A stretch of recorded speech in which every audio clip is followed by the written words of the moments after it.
कष्टांनी पिकवलेलं धान एका रात्रीत हिरावलं गेलं. ही केवळ चोरी नाही, ही आहे शेतकऱ्याच्या आयुष्यावर केलेली घाला.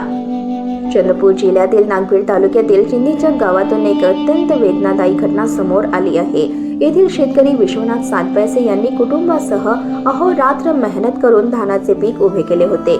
पाऊस, खतांचा वाढता खर्च, वीज पुरवठ्याच्या अडचणी, कर्जाचा ताण अशा असंख्य संकटांना सामोर जात संपूर्ण कुटुंबाने राबून हे पीक पिकवलं.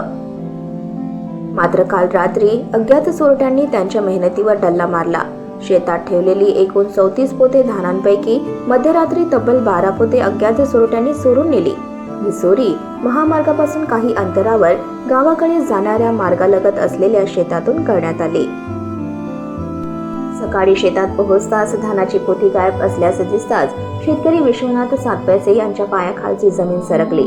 आजवर अनेक चोरीचे प्रकार घडले, पण शेतकऱ्याच्या कष्टांच्या पिकावर घाला हा प्रकार मन सुन्न करणारा आहे. विशेष म्हणजे नागभीड तालुक्यात सातत्याने घडत असलेल्या अशा घटनांमुळे नागरिकांच्या सुरक्षेवर मोठं प्रश्नचिन्ह उभं राहत आहे. शेतकरी असो वा सामान्य नागरिक, सर्वांमध्ये भीती आणि असुरक्षिततेची भावना वाढत आहे. या प्रकरणी पीडित शेतकरी विश्वनाथ सातपैसे यांनी नागभीड पोलीस स्टेशन मध्ये तक्रार दाखल केली असून अज्ञात चोरट्यांविरुद्ध कठोर कारवाईची मागणी केली आहे. पोलिसांनी घटनास्थळी पाहणी करून पुढील तपास सुरू केला आहे. ही केवळ धानाच्या पोत्याची चोरी नाही, ही आहे शेतकऱ्याच्या मेहनतीवर, कुटुंबाच्या उदरनिर्वाहावर आणि विश्वासावर केलेली घाला. प्रशासनाने याची गंभीर दखल घ्यावी आणि शेतकऱ्याला न्याय द्यावा हीच अपेक्षा. लोक 9 न्यूज, रोशन खानकुरे, नागभीड, चंद्रपूर.